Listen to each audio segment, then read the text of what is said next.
தமயந்தி சீரியலில் இன்றைக்கி என்ன நடக்க போதுன்னு பார்க்கலாம் வாங்க. எபிசோட் ஸ்டார்டிங்லேருந்து எண்டு வரைக்கும் வேறு லெவலில் பரபரப்பாக இருந்துச்சு. மிஸ் பண்ணாமல் ஃபுல்லோடையும் கேளுங்க. அதுக்கு மேலே எப்படி பிடிச்சிருந்துச்சுன்னா லைக் பண்ண பாருங்கள். ரொம்ப பிடிச்சிருந்துச்சுன்னா சேனலுக்கு வந்து சப்ஸ்கிரைப் பண்ணி கண்டினியூஸாக ஆதரவு வந்துட்டாங்க.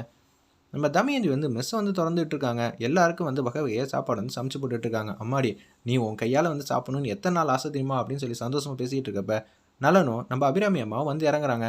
எல்லாரும் ரொம்ப சந்தோஷமாக தமயந்தியை பாராட்டிட்டு போகிறது எல்லாத்தையும் கேட்டாங்க. பாத்தியாட நலன் அவள் எப்போதும் இவ்வளோ நிம்மதியாக சந்தோஷமாக இருந்து பார்த்ததே இல்லை.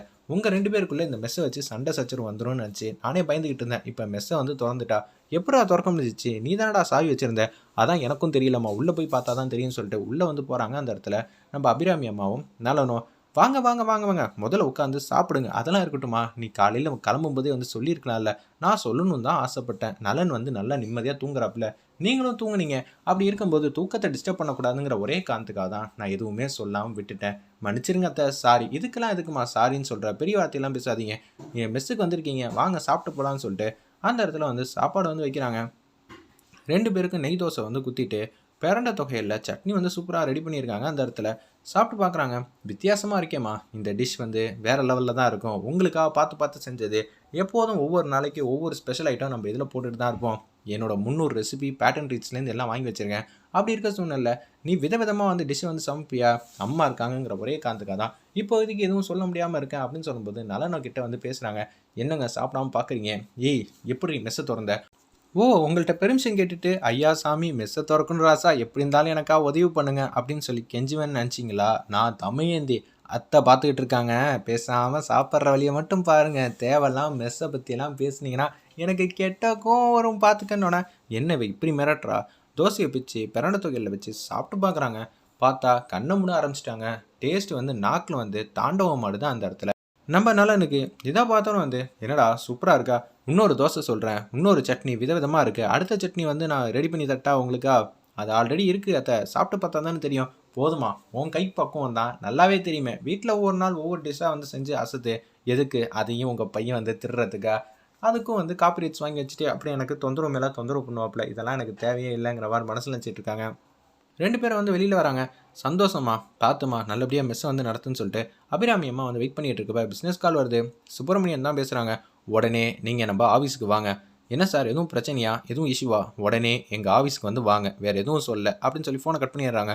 அச்சோ என்ன ஆச்சுன்னு தெரியலையே. அந்த இன்வெஸ்டர் இப்போ தான் நமக்கு லோகோலேருந்து எல்லாத்தையும் பேர்லேருந்து அனௌன்ஸ்மெண்ட் பண்ணோம். அப்படி இருக்க சூழ்நிலை இப்போ எதுக்கிட்ட கூப்பிட்றாரு ஒன்றும் புரியலன்னு சொல்லி அபிராமி அம்மா வீட்டில் விட்டுட்டு வேகமாக சுப்பிரமணியன் ஆஃபீஸுக்கு வராங்க. நான் அவங்க கேபின்குள்ளே வந்தோடனே என்ன நலன், நான் உங்களுக்கு இன்வெஸ்ட் பண்ணுறேன்னு சொன்னனால இத்தனை நாளாக இருந்த ஆர்வம் குறைஞ்சிருச்சு. அது மட்டும் இல்லாமல் என்ன அலட்சியமாக பார்க்க ஆரம்பிச்சிட்டிங்களா? என்ன சார், என் வாழ்க்கையிலேயே விளக்கேற்றி வச்ச தெய்வம் சார் நீங்கள்.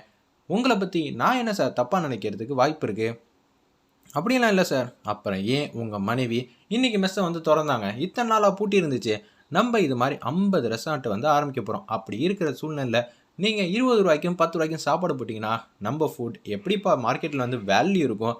கொஞ்சமாவது யோசிச்சு பார்த்தியா அப்படின்னு சொல்கிறாங்க. என்னால் புரிஞ்சுக்க முடியுது சார். இதுக்கு நம்ம பேட்டன் ரைட்ஸ் வாங்கியிருக்கோம். இப்போ என்ன பிரச்சனைன்னு பார்த்தீங்கன்னா என் மனைவிங்கிறனால விட்டுறலாம் மாட்டேன் சார். எப்போதும் பிஸ்னஸ் மேன் எப்படி யோசிப்பானோ அதே மாதிரி தான் ஃபஸ்ட்டு என் மனைவி இருக்கிறனால நான் எச்சரிக்கிறேன் சார். அதுக்கு கேட்டு வரலனா சட்ட ரீதியாக நம்ம பார்த்துக்கலாம். ஏன்பா ஆல்ரெடி ப்ரெஸ்காரங்களாம் என்னென்ன கேள்வி கேட்டாங்க ஞாபகம் இருக்குல்ல? அவ்வளோ பிரச்சனைலாம் சமாளித்து தான் வந்திருக்கோம். இப்போ உனக்கும் உன் மனைவிக்கும் இந்த விஷயம் வெளியில் லைட்டாக கசிஞ்சா போதும். அப்புறம் எந்த அளவு பிரச்சனையாகவும் நான் சொல்லி தான் தெரியும்னு அவசியம் இல்லை. நான் சுபகுமான ஒரு பிஸ்னஸ் பண்ணணும் தான் நினைக்கிறேன். நீங்கள் கரடு முரடாக செய்வீங்க போல இருக்குது. பார்த்துக்கங்க, பிரச்சனை வந்தால் எனக்கு பிடிக்காது. நான் இந்த அக்ரிமெண்ட்டை கேன்சல் பண்ணிட்டேன்னா என் கம்பெனிக்கு மிகப்பெரிய பிரச்சனையெல்லாம் வரும். நலன் சரியில்லையா, இல்லை நலன் பண்ண தப்பை நீங்கள் கண்டுபிடிச்சிட்டிங்களான்னு சொல்லி பேச்சு ஆரம்பிப்பாங்க. இதெல்லாம் எனக்கு தேவையா? நான் சொல்கிறது உனக்கு புரியுதா? சார், மார்க்கெட்டில் உங்களுக்குன்னு ஒரு வேல்யூ இருக்குது, நான் பார்த்துக்கிறேன் சார். அந்த மெஸ்ஸை திருப்பி இழுத்து மூட வேண்டியது ஏன் பொறுப்பு? பிஸ்னஸ்னு நான் எப்போதும் பிஸ்னஸ் மைண்டாக தான் இருப்பேன். கடவுளே தேவையில்லாமல் ஆழம் தெரியாமல் காலம் விட்டோங்கிற மாதிரி ஆகிப்போச்சுங்கிற மாதிரி வருத்தப்படுறாங்க சுப்பிரமணியன். அந்த இடத்துல நலன் மாட்டுக்கும் மலையில் பெய்யறப்ப கூட கொற்றமலையில் கார்லேருந்து இறங்கி நனைஞ்சிக்கிட்டே வராங்க. என்னங்க நீங்கள் நினச்சிக்கிட்டே வரீங்கன்னு சொல்லி கணக்கு எழுதிக்கிட்டு இருக்கப்ப பேசுகிறாங்க. முதல்ல நீ வெளியில் வாடி அப்படின்னு சொல்கிறாங்க. யாரை கேட்டு மெஸ்ஸை திறந்த? ஏன் துரைக்கிட்ட பெர்மிஷன் கேட்டு ஏங்க திறந்துக்கலான்னு கேட்குற அளவுக்கு நீங்களும் நடந்துக்கல, நான் கேட்குற இடத்துல நானும் இல்லைன்னு சொல்லி தமேந்தி மாஸ் பண்ணுறாங்க. முதல்ல மலையில் நினைய வேணாம், உள்ளே போய் பேசிக்கலாம், எதுவாக இருந்தாலும் இருங்க நான் பேசிக்கிறேன் அப்படின்னு சொல்லும்போது இந்த மெஸ் எனக்கு சொந்தமானது. ஓ திருடிட்டா உனக்கு சொந்தமானதா? இது எங்கள் அம்மாவோட மெஸ். நான் திறக்கிறதுக்கும் திறக்காமல் இருக்கிறதுக்கும் எனக்கு முழு உரிமை இருக்குது. இந்த மெஸ்ஸில் மட்டும் தான் எங்கள் அம்மா உயிரியே நான் பார்த்துக்கிட்டு இருக்கேன். அப்படி இருக்கும்போது எதுக்காகவும் யாருக்காகவும் மெஸ்ஸெல்லாம் பூட்டி வைக்க வாய்ப்பே இல்லை. நிச்சயம் வந்து நான் இப்படி தான் செய்வேன். உன்னால் ஆனதை பார்த்துக்க. இப்படியே நீ பண்ணிக்கிட்டு இருந்தேன்னு வச்சுக்கேன், நான் என்ன செய்வேன்னு எனக்கே தெரியாது. அங்கே சுப்பிரமணியன் கூப்பிட்டு காய்ச்சின்னு காய்ச்சறாப்புல கண்ணா திட்டுறாங்க. இவ்வளோ பெரிய அசிங்கத்தையும் அவமானத்தையும் நான் வாழ்க்கையில் சந்திக்கவே இல்லை. கொஞ்ச நாளைக்கு முன்னாடி தான் வந்து எச்சியலையெல்லாம் எடுத்தீங்க. அப்போல்லாம் அசிங்கத்தையும் அவமானத்தையும் பார்க்கலையா? நீங்கள் என்ன வேணாலும் செய்வீங்க உங்களுக்கு காரியம் ஆகணும்னா.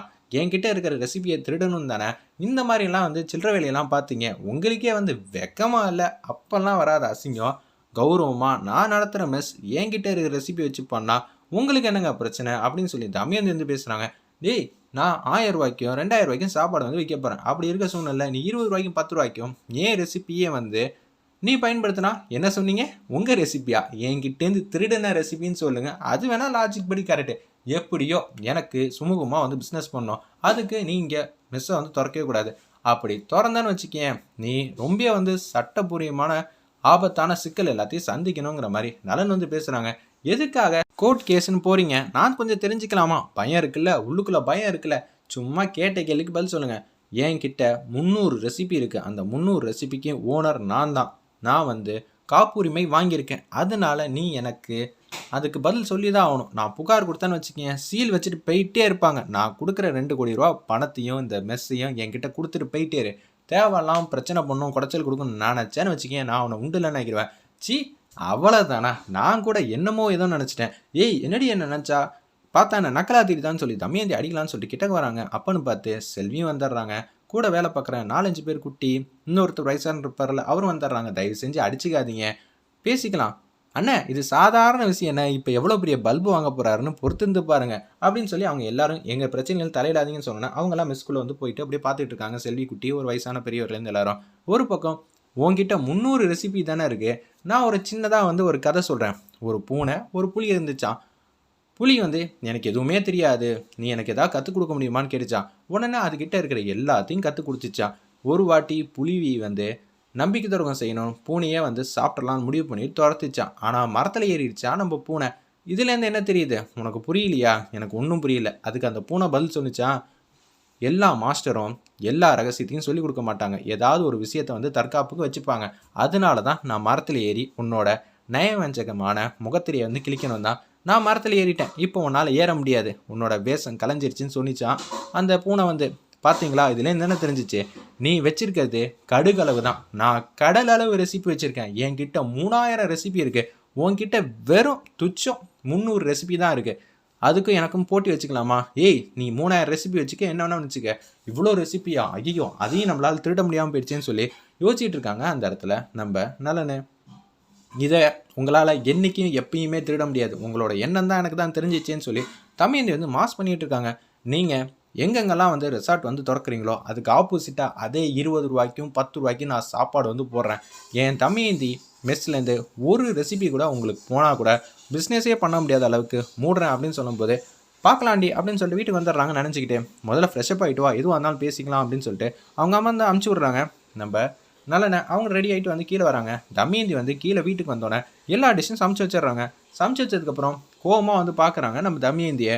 ஏய், என்னங்க உங்களுக்காக தாங்க அன்பா பாசமாக வந்து சமைக்கிறேன்னு சொல்லி கண்ணெல்லாம் அடிக்கிறாங்க. இதெல்லாம் அபிராமியமாக பார்த்து க்யூட்டாக வந்து சிரிக்கிறாங்க. அந்த இடத்துல 2 பேருக்கு பிரச்சனை இல்லாமல் இருந்தால் சந்தோஷம். கடையில் அப்படியெல்லாம் சவால் விட்டா இங்கே என்ன இப்படி பண்ணிக்கிட்டு இருக்கா?